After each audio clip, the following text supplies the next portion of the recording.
Est-ce que Madonna a réussi son retour puisque ça fait maintenant une semaine que son album Confession 2 est sorti et il faut dire que le dernier album qu'elle avait sorti, c'était en 2019. Entre-temps, il y a eu des rééditions et son dernier vrai album, Madame X, c'était 2019 qui avait très moyennement marché. Et Confession 2, pour rappel, c'est une suite directe à Confession, premier du nom, qui était sorti en 2005. Ouais, 20 ans quoi. Il y a eu tellement de changements au niveau de l'industrie musicale, des fans, de la consommation de la musique, l'ère du streaming qui est arrivée, c'est le début d'Internet, là maintenant Internet, les IA. Donc il y a tout ça. Et la question que je me suis posée, cet album du coup, pour cette première semaine et qui est signe ou de succès ou l'inverse, ou alors d'une petite stagnation, de savoir où se trouve Madonna dans tout ça. Parce que quand on parle de Madonna, de suite, je pense, tout le monde a en tête forcément la big artiste qu'elle est avec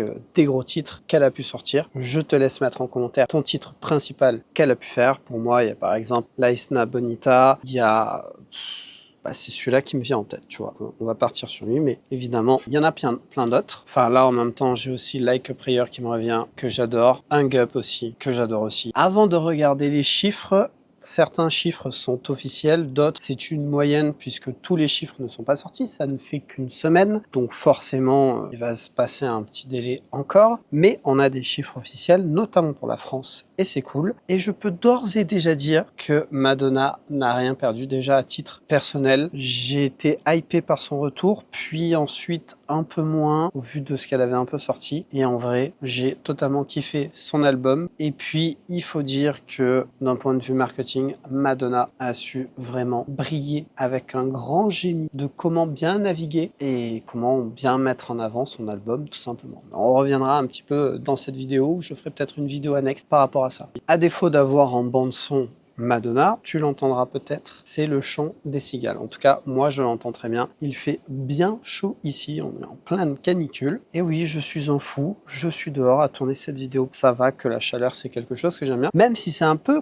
complicado pour certains et même pour moi, par moment on va pas se le cacher. Mais la lumière du soleil est la meilleure pour pouvoir filmer. Juste avant qu'on se plonge un petit peu dans les chiffres, petit rappel un petit peu d'informations concernant cet album, parce qu'il y a quand même des choses intéressantes, surtout si tu ne l'as peut-être pas encore écouté. Il faut savoir que ça a été pensé un peu comme un mix qui dure en gros 1 heure, et vraiment quand tu écoutes les musiques dans l'ordre, tu n'as pas forcément une histoire qui se déroule, mais par contre, tu as vraiment ce filet qui suit et que tu n'as même pas l'impression de passer à une autre musique. Et ça, c'est très fort et c'est un clin d'œil à ce qui pouvait se faire dans les années 90-2000, puis c'est directement tiré de la culture house et club, qui est clairement un peu l'âme de cet album et ce à quoi elle est revenue par rapport au premier qui avait d'ailleurs très bien marché. Si Madonna est la clé de voûte, le point d'orgue de ce projet, il y a une base solide puisqu'elle a refait appel à Stuart Price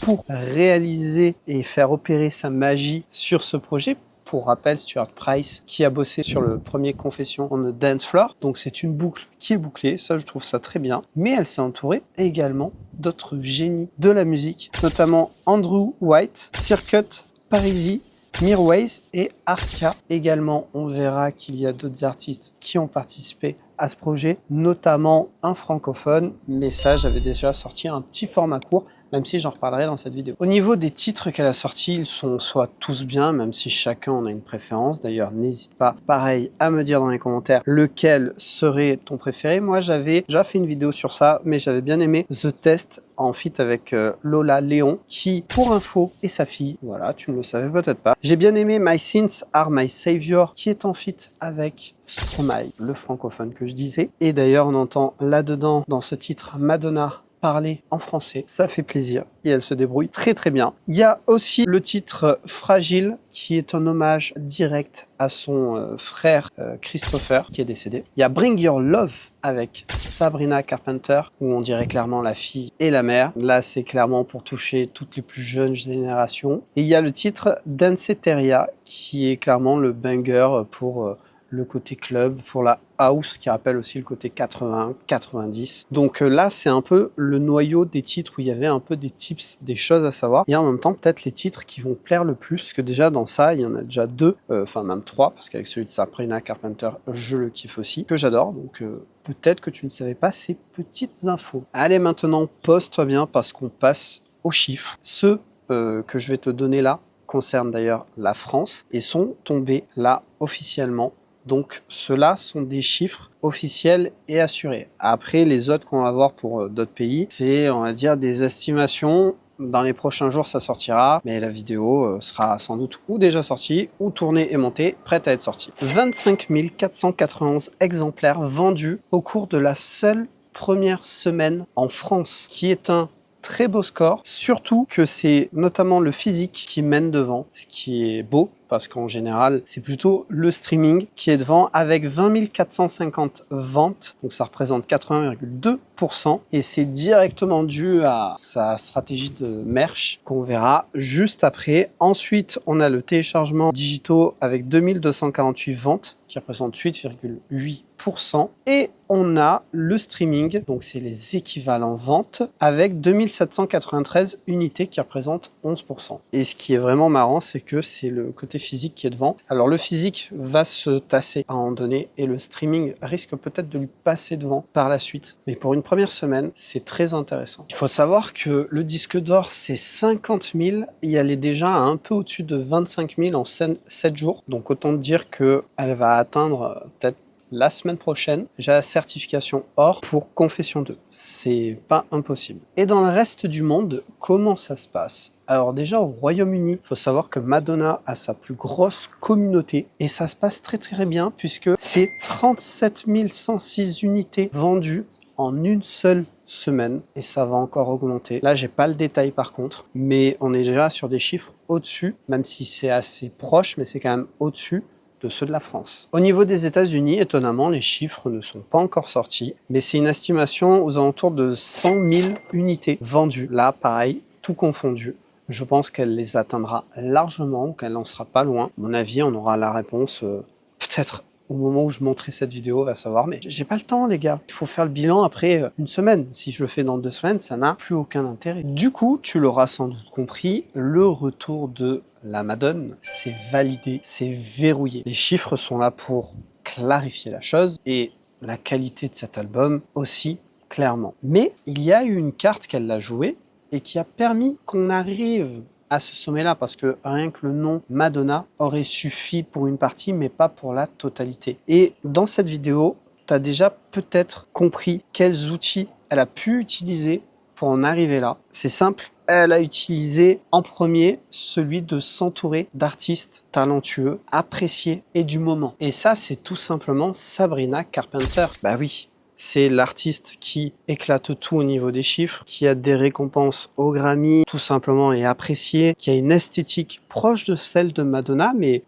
plus jeune forcément, mais c'est clairement une diva dans son genre aussi. D'ailleurs, on dirait clairement c'est genre la fille et la mère, c'est vraiment super bien fait. Bring Your Love est vraiment un banger en réunissant ces deux personnes-là. D'ailleurs, Madonna, quand elle avait commencé à annoncer son retour, elle a été sur la scène de Coachella pendant que Sabrina Carpenter jouait. Je l'avais annoncé en exclu avant que ça arrive, et ça s'est fait. Donc, en faisant ça, elle teasait déjà son retour, son album, sans même forcément jouer. Elle teasait tout ça, elle commençait à rentrer dans la tête des gens et à rappeler juste que Madonna is back. Ensuite, Madonna adore les francophones, c'est pas la première fois qu'elle collabore, un artiste francophone. Et là, ça s'est fait avec Stromae. Alors déjà, ça faisait un moment qu'ils étaient un peu en communication et qu'il aurait pu y avoir des choses, mais bon, après, c'est tout simplement, t'es dispo, pas dispo, la possibilité de réaliser le projet ou non. Et là, les étoiles étaient alignées, donc ça a pu se faire. Mais derrière ça, encore une fois, Stromae, c'est un petit peu le shiny, tu sais, le Pokémon que tu cherches de partout mais que tu n'arrives pas à trouver. Parce que il a disparu de la scène pour des soucis de santé. Encore une fois, j'en ai déjà parlé dans des vidéos, donc n'hésite pas à aller la voir, j'en ai sorti une dernièrement. Et là, ça a pu se faire. Et ça, les gens vont se jeter sur ce titre pour écouter Madonna, certes, mais surtout pour écouter Stromae. Et si tu parles de Stromae, ou que tu le recherches sur internet, tu trouveras quelque chose affilié à Madonna. J'ai dit c'était super intelligent. Après, pour le titre, Stromae a juste un passage. Je m'attendais à plus, c'est bien, mais je m'attendais à plus. Donc je suis peut-être un peu déçu du titre, même si j'ai dit que je l'aimais bien. Mais c'est vrai que je m'attendais un peu à autre chose. En fait, on s'attend toujours à autre chose avec Stromae. C'est un petit quelque chose, mais c'est déjà bien. Évidemment, dans tout ça, il y a aussi le fait qu'elle s'est bien entourée de personnes de l'industrie musicale pour pouvoir verrouiller cet album au niveau de cette qualité. Mais il y a aussi, surtout, elle a fait des release parties un peu de partout dans le monde, dans des grandes villes, etc. Il y en a eu notamment à Paris. Elle s'est aussi entourée de disquaires, notamment je pense à Lucky Records qui a ouvert le jeudi soir pour pouvoir déjà vendre l'album de Madonna, c'est stratégique. Et puis il y a eu plein de petits événements sur scène ou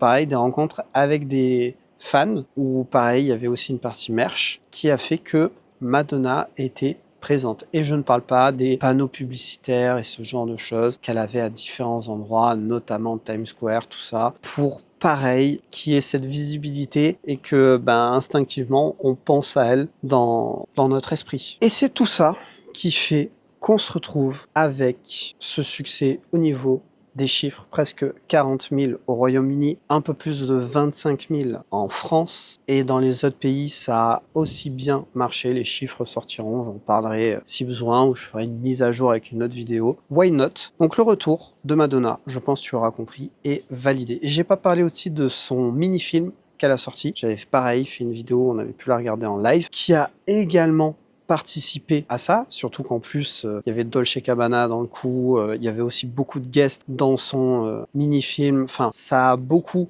aidé. Il y a peut-être même d'autres détails que là j'ai pas en tête qui m'échappent. Mais le retour de Madonna c'est validé. La suite pour elle ça va être quoi? Une tournée. Alors est-ce que ça sera une tournée locale ou mondiale? Ça, on verra bien. Normalement, une artiste de sa trempe, ça sera une tournée mondiale. Et forcément que si elle tourné, ça risque d'être compliqué pour avoir des places. Moi, ça me chauffera, ça c'est sûr. À voir s'il y aura plusieurs dates, par exemple en France, ou si elle visera directement qu'une seule date ou plusieurs, mais à un même endroit, par exemple à Paris, surtout vu tous les changements au niveau du business des salles qu'il y a pu y avoir et que j'ai parlé également sur cette chaîne. Et maintenant, il est temps que tu me dises dans les commentaires ce que tu en as pensé. Moi, encore une fois, j'ai bien aimé cet album. Ça faisait un moment que je pense j'avais pas apprécié un album comme ça qu'elle avait sorti, en souvenir en tout cas comme ça qui me reviennent. Moi, c'est surtout ceux des années 2000 et même avant que j'avais bien kiffé. Aussi un peu revenu à la base de ce qu'elle faisait. C'est pas très étonnant. Je vous tiendrai au courant de l'évolution pour tout ça. J'en profite aussi pour vous dire que je suis en train de refaire tout l'espace membre avec des avantages, des vidéos cette fois-ci qui seront vraiment exclusifs, qui ne seront disponibles que là-bas. Ça sera des vidéos où on analysera encore plus des stratégies d'un artiste qui pourront peut-être t'aider toi. Ça sera aussi des vidéos exclusives sur différentes choses et certaines seront juste exclusives sur une durée et deviendront ensuite publiques. Bref, tout ça évoluera dans le temps. J'en profite aussi que pour l'instant, être membre le premier mois, c'est gratuit, c'est offert, c'est YouTube qui le fait, et que moi, je récupère 70%. Et je profite aussi, j'en profite beaucoup décidément, pour dire que pendant les lives, je peux offrir des abonnements. Je peux en offrir 10 par mois, donc n'hésite pas à passer sur les lives, et peut-être que tu auras un abonnement, et après c'est libre à toi de le maintenir ou pas, puisque tu peux l'arrêter à tout moment. Merci d'avoir regardé cette vidéo, j'espère qu'elle t'aura plu. N'hésite pas, le pouce, le commentaire, l'abonnement, vraiment ces trois choses très importantes. On se retrouve pour une prochaine vidéo. En attendant, porte-toi bien, couvre-toi du soleil un petit peu parce qu'il est agressif, et puis sois créatif.